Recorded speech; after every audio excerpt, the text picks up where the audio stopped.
los saludo ya para recomenzar nuestro estudio. Eh, este primer capítulo, como ustedes ya lo vieron, va a tener un pequeño corte, ¿no es cierto? Estamos en esa experiencia del trabajo tecnológico y de a poquito nosotros que ya somos un poco más avanzados en el tiempo nos vamos acomodando. Bueno, como estaba mencionando, la experiencia de la salvación tiene un alcance que es necesario que la Iglesia pueda distinguirlo con mayor profundidad, que no es simplemente un trasvasijar de personas de una religión a otra, que no es simplemente hacer personas tomar decisiones circunstanciales de las cuales nunca más llegan a tomarle el peso de lo que significó, sino que el propósito de Dios es formar al ser humano y hacerlo una nueva criatura, y que ese proceso excede mucho más allá que simplemente un momento de decisión personal por recibir a Cristo, sino está relacionado a la misma formación de esa persona en un discípulo de Cristo, que significa ir asimilando a través de la renuncia cotidiana, a través del tomar su cruz, la forma de la imagen del primogénito Hijo de Dios, que se ha transformado el primogénito entre muchos hermanos, que tenemos que ir siendo formados cada día más semejante a Él. El mensaje de la salvación eterna parece distante de los oídos y del interés de las personas. Eso nosotros lo podemos distinguir fácilmente de cómo las personas están cada vez más lejanas al mensaje poderoso del Evangelio, y es una tristeza porque nosotros quisiéramos que las personas conocieran, especialmente nuestros familiares, el poderoso mensaje del Evangelio del Señor, y no debemos dejar de predicar, debemos siempre insistir entonces en seguir llevando adelante el Evangelio y tomar este imperativo que el apóstol Pablo parece tener y mencionar de sí mismo cuando él dice en 1 Corintios 9:16: pues si anuncio el Evangelio, no tengo por qué gloriarme, porque me es impuesta necesidad, y ay de mí si no anunciar el Evangelio. Que este imperativo sea propio en la vida de cada cristiano y en la iglesia del Señor, porque la iglesia es la evangelizadora, es la que está llamada a proclamar el querigma del Señor, el mensaje del Señor a un mundo que está perdido. Ante la indiferencia de las personas, podríamos preguntarnos hoy: ¿quién quiere ser salvo? La gente tiene claro de qué ser salvo. ¿Puede el cristiano, al nivel de conocimiento que tiene, señalar claramente qué significa ser salvo? Y es evidente que lo que nos motiva en este estudio es colaborar un poquito más para que haya una mayor profundidad en este tipo de cuestionamientos y que podamos dar respuesta clara del Evangelio de Cristo a aquellos que no lo conocen. La salvación en lo cotidiano es algo muy pertinente a la vida. Muchas personas buscan salvarse de los peligros básicos, como lo son las malas condiciones de vida del país o de sus países de origen, como en el caso de esa inmigración que estamos viendo a nivel sudamericano como nunca antes en la historia, de millares y millares de personas saliendo de la querida Venezuela buscando un nuevo rumbo, con la legítima intención, evidentemente, de poder progresar y salvarse de la situación de pobreza, de la situación de la falta de alimento y de la falta de trabajo, cosa que es de gran bendición ver cuando las personas se motivan a colaborar con todas las personas que emigran de un lugar a otro sin tener a veces que ponerse. Hay personas que buscan salvarse de tener una vida precaria en lo económico y se endeudan y así se esclavizan más, y luego andan buscando salvarse de las deudas y van corriendo de un lugar a otro para intentar entonces ir saliendo, ir empujando, como se dice, haciendo la bicicleta de las deudas, endeudándose cada día más. ¿Y cuántos no añorarían poder tener la posibilidad de salvarse de las deudas que los acosan? También las enfermedades, salvarse de problemas de relaciones humanas defectuosas, de complicaciones que tenemos con las demás personas, y así por delante, tantas cosas atacan al hombre del cual él quiere salvarse, que muchas veces en el enjambre de tantos conflictos las personas se olvidan de que hay una salvación que es mucho más trascendente que todas las demás, que es la salvación eterna, que importa entonces cuidar de su vida en la eternidad, y que no solo las preocupaciones de lo cotidiano y de lo terrenal debían llenar su cabeza. Una vida finita es una vida vacía y mediocre. Si sacamos la eternidad de la experiencia humana, la esperanza de la humanidad cae en una desesperada extinción. Quien nos alimenta de la inmortalidad en Cristo es una persona extraviada del verdadero sentido de la vida, intentando alegrarse con los placeres transitorios de este mundo. El mundo tiene su afán, tiene su búsqueda de alegrarse en cosas, y a veces decimos, pucha, si les quitásemos a la gente lo poco que tienen como para entretenerse, ¿qué les quedaría? Ahora, qué tragedia es cuando la iglesia se transforma también en un ente de diversión, que es tan grande el apetito que hay en las personas de buscar algo que los entretenga para poder salirse de los problemas, que muchas veces hemos encontrado que el modelo eclesiológico debería entrar también en esa misma expectativa, tratando de ofrecer a la gente un lugar dominical donde puedan pasar unas buenas horas y entretenerse, y así de alguna manera poder aminorar la tristeza de lo cotidiano. Pero tenga cuidado con eso, porque nosotros tenemos que tener una expectativa mucho mayor. Nosotros estamos trabajando con el alma humana, un alma humana que necesita salvarse por la eternidad, y no simplemente un alma que debe buscar tratar de entretenerse con algunas cosas pasajeras como son las diversiones humanas. Esa alma necesita morirse para que la vida en Cristo venga a ser realidad, y no hay manera de hacerlo si es que el mensaje de la iglesia no cae en lo serio, no cae en aquello que efectivamente Dios le ha dado como mensaje hacia el pueblo del Señor. Alguien se podría preguntar, y bueno, más de alguna vez en esa soberbia que nosotros estamos viendo ahora muy frecuentemente en la gente, más de alguien ya me ha dicho qué necesidad tengo de ser salvo. Y cuando alguien me dice eso, entonces yo me doy cuenta de que el verdadero diagnóstico de su propia vida no está claro. Hay mucha gente que está ciega de su propia realidad, y cuando nosotros notamos la visión que hace el apóstol Pablo, el diagnóstico severo que él hace en Romanos, en los 3 primeros capítulos de su epístola, una de las más importantes entre todas las que él escribió, podemos entonces entender cómo de valioso es poder tener un diagnóstico claro de lo que es la realidad humana. Él dice en Romanos 3, del 10 al 18, que un pequeño resumen de todo lo que él vino hablando en los 3 primeros capítulos de esa epístola, porque la carta es para leerse en lo privado, pero una epístola, lo diferente es que la epístola es para ser leído público. Entonces es diferente hablar de la carta del apóstol que de la epístola del apóstol, porque la epístola es un comunicado masivo, no es una cosa privada como es la carta. Como está escrito, dice, no hay justo ni aun uno. Mire pues, no hay quien entienda.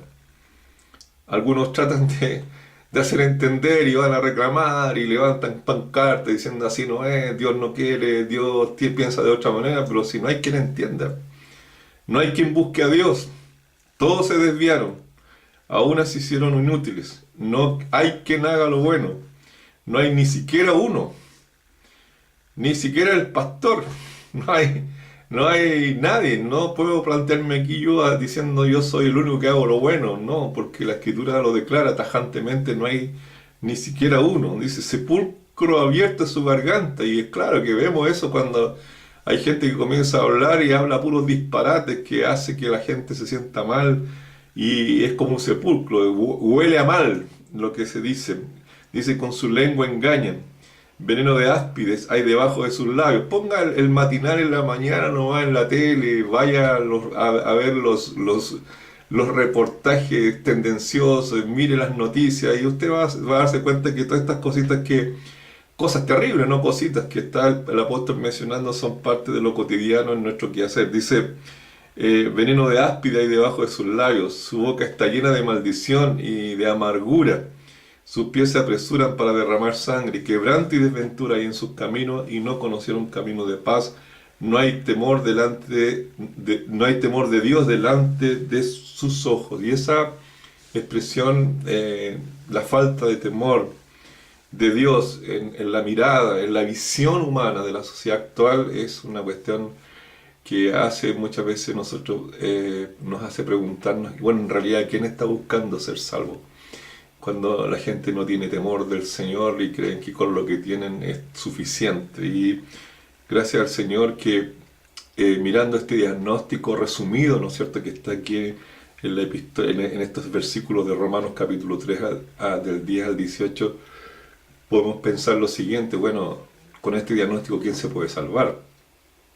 Si no hay ninguno que se pueda parar y decir, mira, aquí soy íntegro delante de Dios y estoy buscando al Señor, eh, podemos entonces llegar a la conclusión de que el mundo está efectivamente perdido, como muchos eh, existencialistas y mucha gente que piensa y hace filosofía piensa que el mundo no tiene otra razón de ser sino caer en la degradación mayor con los siglos y la autodestrucción. El mundo está en una visión muy pesimista, aunque los humanistas aún continúan proclamando por ahí que el hombre tiene capacidad racional de poder crear un mundo perfecto, como Aldous Huxley en el inicio en la década del 30 del siglo pasado mencionaba en ese mundo feliz que el hombre podía, en su libro, esa novela famosa, que el hombre podía tener entonces la creación de su propia dimensión espacial. Aún insiste gente pensando que podrán construir un hombre nuevo y un mundo nuevo, pero eso no es posible sin que las personas se aproximen al Señor y sean salvos por Cristo. Entonces, si según este diagnóstico apostólico no habría ninguna posibilidad de alguien salvarse. Existen, pero a pesar de esto, y quiero esto dejarlo como una enseñanza muy, muy clara en este primer encuentro, que existen dos movimientos redentores de Dios que dan posibilidad para el hombre despertar a su necesidad de arrepentirse. Sin estos dos movimientos precursores que anticipan a la posibilidad de un hombre ser salvo en Cristo, no habría posibilidad de que el hombre se salvara. Y entonces quiero mencionar estos dos movimientos redentores. Lo primero es que tenemos la bendición de existir. ¡Qué bendición! Es que nacimos. ¡Qué bendición es que usted nació en su país! Y dele gracias a Dios, el que nació en Chile, o nació en Argentina, o en África, o en Centroamérica. De donde sea usted que está viendo esta video, diga, doy gracias a Dios que he nacido. Y Dios me dio la posibilidad de existir, porque teniendo la posibilidad de existir puedo tener la posibilidad de participar con Dios, de tener la bendición de vivir en Dios y de conocer a Dios. O sea, no habría una alternativa a un hombre ser salvo si primero no estuviese vivo en este mundo. Y de ahí es que yo soy una persona que es contrario al aborto, porque el aborto no solo aniquila a la criatura dentro del vientre de la madre, que escuchaba una periodista ayer poner en duda de si realmente que decía ella que el tema sensible de la actualidad, es decir, que un niño solo llega a ser niño cuando nace. Bueno, y creo que es cuando está dentro de la guaguita, un extraterrestre debe ser, según la opinión de ella. Pero es efectivo que el ser humano, teniendo el derecho de existir desde el momento en que el feto, el cigoto, la primera criatura, está dentro del vientre de la madre, ahí tenemos un ser humano que hay que darle el derecho de existir, y que al aniquilarlo y al abortarlo le quitamos la increíble posibilidad de llegar a conocer a Dios y de participar en su reino. Por eso que Satanás no tiene por objetivo simplemente aprobar ley de aborto. Lo que el Satanás quiere es que esa criatura no llegue a tener participación en el reino de Dios y participar de las bendiciones de Dios, que es cuestión mucho más grave que una criatura no tenga la posibilidad de tener vida eterna. Apelamos a la misericordia del Señor en todo eso y esperamos en Él. Entonces, esto del aborto lo vamos a tratar un poquito más adelante con respecto a la salvación también. Lo primero que tenemos que agradecer entonces es la bendición de existir. Sin este movimiento precursor a la redención no tendríamos chance nosotros entonces de conocer a Cristo. Lo segundo es que el Espíritu Santo está en el mundo. Aunque en el mundo nadie busca a Dios, aunque la gente con su lengua engañen y haya en las relaciones humanas es como una cueva de serpientes donde cada uno trata de morderse el uno al otro para ganar beneficio, donde las personas no tienen temor de Dios delante de sus ojos a pesar de todo eso. Estos dos movimientos redentores, entonces el primero, que tenemos la bendición de existir, y el segundo es que el Espíritu Santo está en el mundo, son los dos movimientos entonces que nos dan la bendición de tener la posibilidad de alcanzar la salvación del Señor Jesucristo. Doy gracias al Señor por eso, porque eso nos bendice de tal manera saber que en Él tenemos vida y vida en abundancia, que no podemos dejar de agradecer por esta bendición del Señor de habernos dado la posibilidad de venir a este mundo y saber que en este mundo está Dios, que en este mundo el Espíritu Santo se mueve buscando entonces cumplir la labor de convencer al hombre acerca de las cosas de Dios en Cristo Jesús. Si tenemos entonces en primer lugar la posibilidad de existir, el hecho de usted y yo haber venido al mundo es una bendición, un acto precursor de la redención en la propia existencia. Sin estar en este mundo no tendríamos posibilidad de conocer a Dios y participar de su propósito glorioso. Colosenses 1, 16, 17 dice: porque en Él fueron creadas todas las cosas, las que hay en los cielos y las que hay en la tierra, visibles e invisibles, sean tronos, sean dominios, sean potestades, todo fue creado por medio de Él y para Él, y Él es antes de todas las cosas, y todas las cosas en Él subsisten. Eso está en Colosenses 1, 16 y 17, lo vuelvo a repetir. En Él fueron creadas todas las cosas, usted y yo, y todo lo que tenemos. Si Él creó todo, entonces gracias al Señor que Él tiene la bendición de poder guardar y proteger lo que Él mismo ha creado y darle la posibilidad entonces de salvar su propia creación. Si existe algún bien en la tierra es gracias a este acto redentor de Dios que permite la preservación de todo lo creado. El bien de Dios tiene alcance global. El Señor Jesús permite que las cosas subsistan hasta la consumación de la redención. Quisiera dejar este pensamiento, el primer pensamiento de estos dos movimientos, entonces, que tenemos la posibilidad de existir, diciéndoles de que gracias al Señor de que sus misericordias se renuevan cada mañana y que el sol sale sobre los justos y los injustos. Dios no ha dejado dentro de toda la existencia humana, no la ha dejado sin su testimonio, ¿no es cierto? Como lo hemos de ver después, el testimonio de la presencia del Espíritu Santo, pero también a través de la creación y todo lo que hay, la maravilla todavía que podemos ver en este mundo, podemos ver entonces que hay en el Señor la gran bendición de poder existir, y si existimos entonces tenemos la posibilidad de conocer a Cristo. Si usted se va a estar antagónico a la muerte o a la muerte intencional, como la promueven las leyes en la actualidad, y cómo la corriente de Satanás impulsa la mentalidad de la gente para la destrucción del niño, de la criatura, entiéndalo bien que no es simplemente una cuestión de índole político, social o de algún tipo de ideología política, sino que estas son ideologías al servicio de Satanás. Demonizarlas no es equivocado, aunque nos critiquen por eso, porque sabemos entender que detrás de tanta maldad y especialmente detrás de la muerte de personas siempre estará el enemigo, porque ¿para qué vino el diablo sino para matar, para robar y destruir? Pero gloria al Señor, que quiero terminar este capítulo exaltando el nombre del Señor, diciendo que Él ha venido para que tengan vida y para que la tengamos en abundancia. Y damos gracias al Señor cuando usted ya ha sido salvo por el Señor y tiene en la oportunidad de instruirse para poder entonces permitir que esta salvación usted la pueda proclamar y enseñar a otros que aún no la conocen. Que el Señor les bendiga, y entonces me despido hasta la próxima semana, donde seguimos entonces estudiando esta primera parte de la teología del Nuevo Testamento que se relaciona a la salvación en Cristo. Dios les bendiga. Amén.